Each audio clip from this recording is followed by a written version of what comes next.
नमस्कार, आप देख रहे हैं टाइम्स न्यूज और मैं हूं आपके साथ छवि। आइए नजर डालते हैं कुछ खास खबरों पर। खजराना के नेपानिया स्थित जिस बेशकीमती भूमि को वक्फ की संपत्ति होने और उसे भूमाफियाओं के चंगुल से मुक्त कराने का दावा करने वाले वक्फ बोर्ड की पोल खुलती नजर आ रही है। इस भूमि पर 200 वर्षों से अधिक समय से अपना कब्जा बताने वाले शाह परिवार ने शुक्रवार को मीडिया के सामने खुलासा करते हुए कहा कि उनके परिवार को यह भूमि दिल्ली की मुगल हुकूमत के कहने से इंदौर रियासत के महाराजा होलकर ने इनाम के रूप में दी थी। शाह परिवार के मुताबिक इस भूमि को वक्फ की भूमि कहना पूर्णतः गलत है।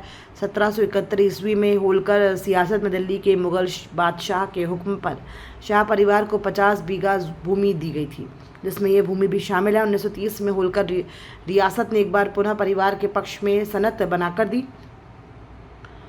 ये भूमि इनाम भूमि थी और तत्कालीन सनद में इसे खुले तौर पर माफी भूमि कहा गया है। यानी होलकर रियासत ने इस भूमि को लगान सहित समस्त करों से न केवल मुक्त रखा था, बल्कि शाह परिवार को शासकीय खजाने से 30% महीना देने का प्रावधान भी किया था।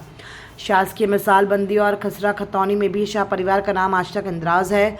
तब से यह ज़मीन शाह परिवार के कब्जा और आधिपत्य में है, जो आज तक कायम है।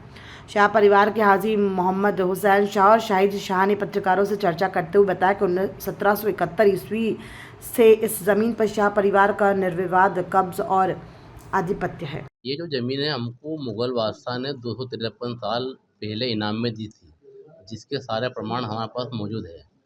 अभी प्रेजेंट में क्या हुआ, इससे 2013 से इसके ऊपर हमारा कोर्ट का स्टे है।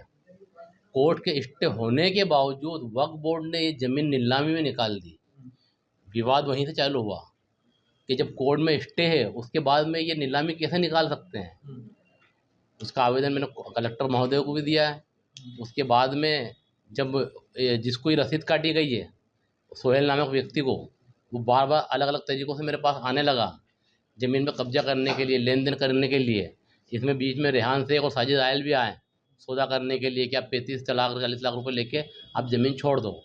आखिर में जाते जाते मेरे को 1 करोड़ रुपये तक का भी ऑफ़र दे गए, और साथ में ये भी कहा है कि अगर तुम ज़मीन पैसे लेके नहीं हटोगे तो हम हमारा पावर लगा के इस पर कर लेंगे। तो मैंने बोला ऐसे कैसे कर लो, जब कोर्ट का स्टे है। तो बोला हम तो सब कर लेंगे। उसके बाद भी प्रमाण में ये है कि इन लोगों ने कोर्ट का स्टे होने के बाद भी नीलामी निकाली और बार बार कब्जा करना उस पर आ रहा है, जिसकी रोकथाम के लिए मेरे को वहाँ पे ज़मीन पे जाना पड़ा और अपनी बल्ली लगा के वहाँ मेरे को रोकथाम कर रहा था। ये जमीन कितनी है और इसमें वक्फ का नाम कैसे चढ़ा?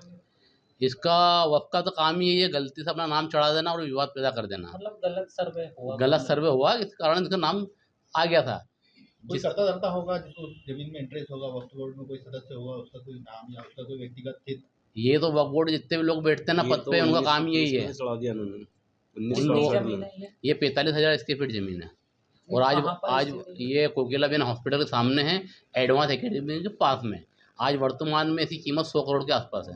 अभी कब्जा किसके पास में है इसका? कब्जा हमारे पास में। वक्फ बोर्ड का क्या कहना है आपसे बात हुई? वक्फ बोर्ड का कहना तो क्या है, हमने कोर्ट में उनका कोड ऑफ कंडम लगा दी है। जब कोर्ट में स्टे दे रखा था, तुम उसकी लीज कैसे निकाल सकते हो, उसको नीलामी कैसे निकाल सकते हो। हमने कंडम लगा दिए, कंडम में कार्रवाई कर रहे हैं। कौन आपको दे गया था जमीन और इतने साल पुराना कागज है?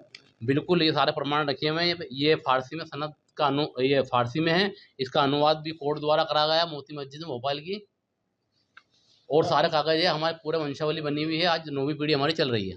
किसने आपको ये जमीन दी थी? ये तलतवार गौहर बादशाह ने हमको इनाम में दी थी 1772 में।